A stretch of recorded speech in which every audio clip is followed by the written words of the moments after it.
So Andy and I are going to show you how to use his Dynavox. So here's the machine right over here. Basically the power on is right here in the middle. You can just press that little button. On the side we have where it's plugged in. It's the bottom wire here. It's plugged into the outlet for power. Down here are two little lights that turn green whenever Andy's looking at the machine, just to make sure it's registering there. So here's the basic format. As you can see, there's different buttons you can choose from. Basically what happens is Andy looks at an item, it starts to turn red, and then it will select that item. Go out. And as you can see, there's different options. You can go to the next page for more options. The red buttons, or red folders here, are always the back button, which take you back. As you can see, there's things across the board. General needs, using the restroom, if you're hungry, and Andy can select these if he needs to tell you something. We try to keep an up-to-date news feed.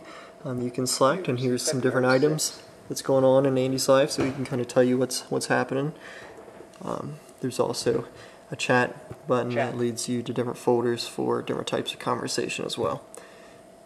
Lastly, a big part of Andy's life is his music, and as you can see, there's a button for that. This brings you to different folders, and again, you can go to the next page and select a song. And as you can see, there's also sometimes the next page up here as well.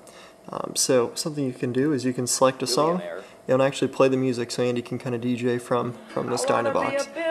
You can also stop the music if you don't want to play that song, and you can also select multiple songs and it will play each one of those songs in a row. So this is just kind of the basics of Andy's Dynavox, and on the next video we'll show you how to modify buttons and add music and things of that sort. So right now Andy and I are going to teach you how to edit the Dynavox. One thing that's edited quite often is the news on the home page. So for instance, when we go in here, News, March 19th. we try to keep this up to date with some things that are going on in Andy's life. For instance, say we want to change the birthday. If we want to edit this square, you go to the very top, and there's this green box. You click on this button here, and it says pick an object to modify. We want to modify this box down here. Here you can see the label, the symbol we use, and the behavior that this makes. So for instance, when we created this, we went into the label, typed in the word birthday using this keyboard, and hit OK. To select the symbol for this, we went into Symbol. At the bottom, you can search birthday, or you can search any broad array of different things that might relate to the category. So we search, and we can choose any of these pictures we want here. And that goes in here. Lastly is a behaviors box. Right now, we have this set as speaking a certain text. So we can go into behaviors. As you can see, these are the ones you can choose from, and this is what we currently have. So if you're changing this label to something other than Andy's birthday, you can go into this, click here, and edit this. Here you can type in what you want it to say. After you type it in, you hit OK. Instead of speaking text, you can also have it speak the label title. So for instance, in this, it would just say birthday. To do this, you would click that and delete it, which we're not going to do. And instead you would come over here, click on Speak Label, and choose Add. And it will also speak the label. So how we have it set up right now, what it would do was speak the text that we inserted, and then it would say birthday afterwards. You can also change the order of these, move these up or down, or edit them. So because we just want it to say, did you know that my birthday is this week, and not say the label, we're going to delete the label for now. Okay, and after we have what we want in here, go down to the bottom, select OK. and it will go in down here. So as you can see, this is how you modify it. So if you wanted to change this to a different label, for instance, one of our other ones is talking about March Madness, you would change this to a title, such as March Madness, change the image to a basketball, or something of that sort, and then you could change the behavior to say something specific about it. And then you hit OK, and it would then change that square at the bottom. So we just talked to you about how to edit a button, but let's say you want to create a new folder. So for instance, under Chat, under More, we have a blank square right here. Now one, we can create that to be a button by using just a straight up modify. Or what we can do is make this open up a new page. So if you want to create a new page, you go to the upside down blue triangle. Click there. Underneath that is page editing, and then quick page. It then brings up this here, and you'll select blank template. And then select. So now, you name this page. We usually start every page with Andy, and then a space, and then whatever we want to call it. This makes it a little easier to find when we're searching for it. So we're going to type Andy, space, and for this we're going to make it clothing. So he's going to have a page where he can talk about his clothes that he's wearing. So I'm going to just type in clothes. It's called Andy Clothes. And you hit OK. It asks, do you want to fill the buttons? Select Don't Fill. And here's Andy's page here. So then we have to link that square to that page. So to link them, you go to Modify, modify the box. We're going to title it. So this is kind of a review of what we did last time. So we're going to title it Clothing.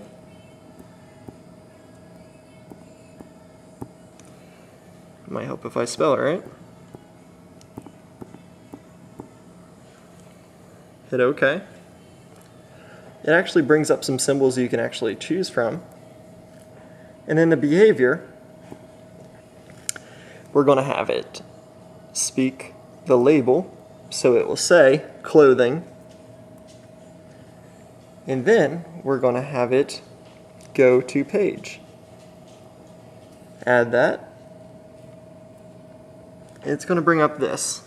And it asks you what page do you want it to go to. So different ways you can do this. One, you can scroll to the A's for looking for Andy Clothing, or you can even go to the bottom and type in, I'll type this in, Andy space C-L-O-T-H-E-S, which is what we titled it. It's searching.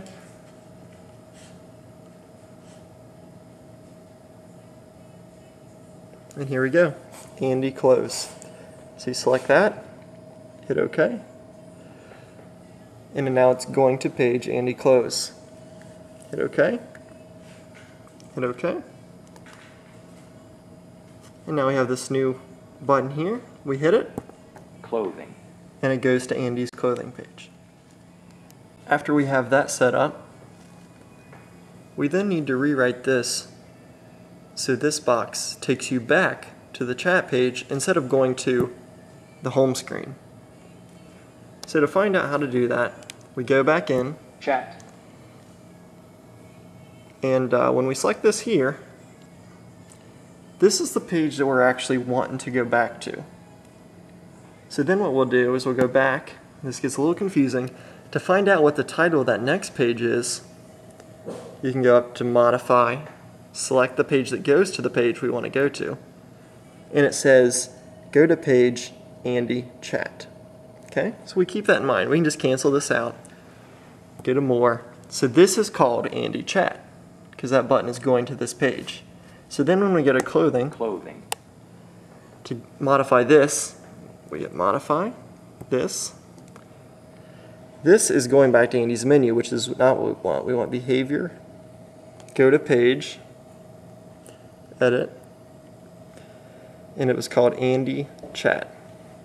So I'm going to type that in. A-N-D-Y space C-H-A-T. Okay. Searching.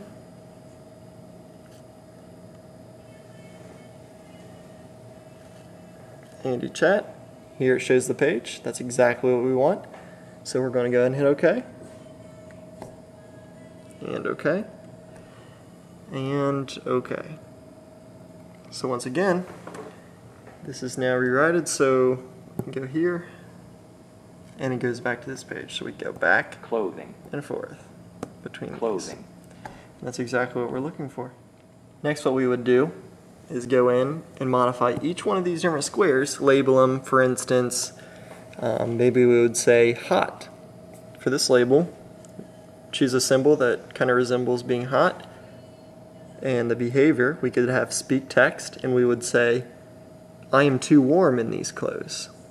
And that was what that square would be. We'd hit OK, and this would be that square for Andy to choose. So being as how Andy uses this for communication, it's important that it's working correctly.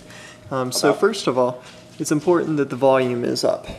So as you can see, you can minimize in this top corner.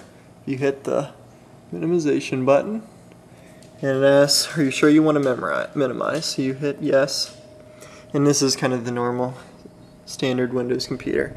So in the bottom, it's a little hard to see, but there's a little volume icon. You click that with your finger, and you just make sure that this is up all the way and is muted. Every once in a while this will kind of change on its own, and it's important that we keep that up. So if for instance Andy's selecting it and you can't hear very well, make sure you go here and check and see if the volume's all the way up. Another important thing is the selection method. So as you can see, there's this little red and white mouse looking item here. So I'm going to go ahead and click that. And it says here, selection method. I'm going to go ahead and click that. And it brings up this page over here.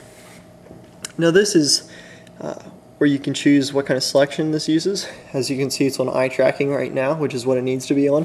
This allows Andy to use it for selection. So if you click it here, you can see there's different touches, scanning, joystick, mouse pad.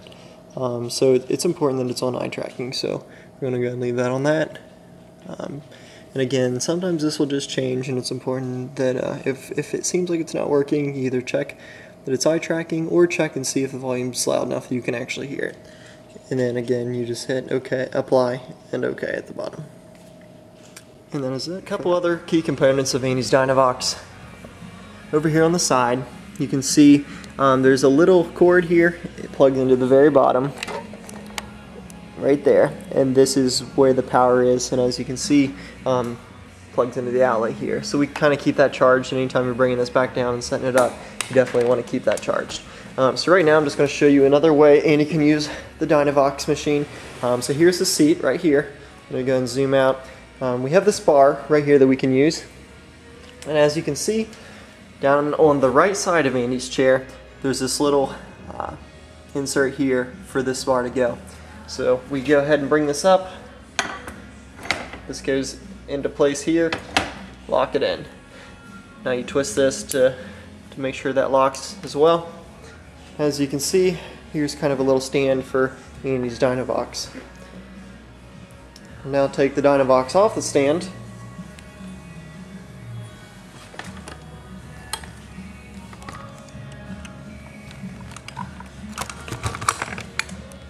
Okay, now that that's off, we're going to go ahead and bring this over. And the same way of going on applies. Goes in. Sorry, make sure that that locks as well, so it moves together. Okay, and as you can see, it's right here for Andy to use. He can look down and make selections, and that's pretty much how it works. This is how Andy kind of communicates with us, and we want to make this as easy as it can be for Andy to access it. So this is another stand that Andy can use for his Dynavox. As you can see, it has the same clip. Goes in the same exact way. Has wheels on it, so this can be rolled. You can put this over top of Andy whenever he's on the toilet for using. It can also go on top of Andy's bed, so he can use it while he's in bed. As you probably know, music is a big part of Andy's life. We try to keep music playing throughout a good part of Andy's day. One way of playing music is through these devices right here. You'll find one of these both up in Andy's bedroom/bathroom as well as downstairs, usually in the kitchen area. So these devices here are remote controls. As you can see, they're touchscreen, and there's different buttons on this. One thing you can do is select the room. So I'm going to be pushing that button there, and as you can see, it changes between A, B, and C and combinations of them. A is downstairs, B is up in the bedroom and bathroom, and you don't really have to worry about C. So for instance, right now we're on A, and it's in off. If we come over here, you can hit on, and it'll turn the radio on here. You can also go to source and choose between FM, AM, or CDs. Whenever you select something, you can go here and choose between discs and also tracks. For FM, you can also select between radio stations. Over here is the volume, as well as the mute button. And lastly, you can also go to source and click video 1, and it will play whatever is playing on TV at the time. So another thing you might want to do with Andy is watch some TV, or you can listen to some music on TV. So over here, this is the downstairs TV. You can open this up. Power can be turned on down here. That's the power button. The TV will go on here. The actual satellite itself box is in here, so sometimes you might want to open this up whenever you're picking things in the channel. And the remote control. It's pretty standard. As you can see, there's different buttons on the remote. Guide takes you to basically a list of all the channels. And as you can see, this is the channel we're on right now. And you can go up and down, go through different channels. One thing that Andy likes to do is listen to music on the TV. So you can go to channels, anything in the 800s, so we'll go 800. And then as you can see on the TV, it brings up the music. You can go through different types of music. So you want 90s hits, then you just hit the select button in the middle, and it'll play music. Right now, something else is playing, so we're recording, so we're going to cancel the request. But that's how you do it. And then you can turn on the Bose remote and go to video 1 as a source, and it will play whatever's playing here, either upstairs or down here in the kitchen out loud on the speakers. Another thing you can do if you're watching TV is go to your menu. And I guess many of you are probably familiar with this if you have similar TVs. But as you can see, there's this menu here. You can go down to recordings and select playlist. And then what it'll do is it'll bring up a page of things that Andy and his parents recorded. Upstairs in Andy's TV room, you'll see things like American Idol or The Voice. And Andy likes to watch these, so you can use these for viewing. So if you're listening to CDs using the Bose remotes, you can come over to this cabinet here. If you have a particular CD you want to put in that Andy's been liking, you come down. This is actually the CD player here that it uses. This just lifts up. As you can see, here's the 6-disc CD changer right here. You can push this to eject it. As you see, it pops out. Here's the different numbered discs. Here are the CDs here. To pop these out, you can go around on the back side. You push down on that, and it'll pop the CD out. You can then replace the CD, flip it back the right way. As you can see, there's an arrow for what way it goes in. Push it in, pull down, and then you can use the Bose remote to play that CD using CDs 1 through 6. It's another way that Andy can listen to music, especially if you're going to be going outside, out back to eat or to take the dogs out and Andy wants to come along, or if you're going to the jacuzzi or the garage and need to play some music, you can come over to this shelf here and open this up. And here we have a set of stereos here. At the very bottom here, the bottom left is a power button. This will turn on. Again, what you can do from here is change the input from different things, tuner if you want the radio, and there's a radio station. You can change the volume here. You can tune between stations right here. And then to play this in the different locations, up here you can see, it's hard to see, but it says garden, garage, jacuzzi. And you can push these in and out to turn them on or off in the different locations. And that'll play music in those locations. Another source of music that's been used a lot lately is Andy's iPod, or iTouch. Many of you are probably familiar with this as well. Power is on here to turn it on and to kind of put it on standby. If you hold the button on top, then this will come and you just slide this over to turn it off. It's important that this is always put on the stand at night behind Andy's TV to charge it. But basically how this works is you slide to unlock it. It's pretty self-explanatory. These are the back buttons. You can go into different artists. You can organize by playlist, organize by the song title or albums. Andy's lately been into some Maroon 5, so you can click here. You can select a song you want or hit shuffle. Now play that. Volume at the bottom. This has a speaker on it, so I'll play it out loud. Another thing that can be done is in the bottom, headphones here. So Andy on the back of his chair has headphone cords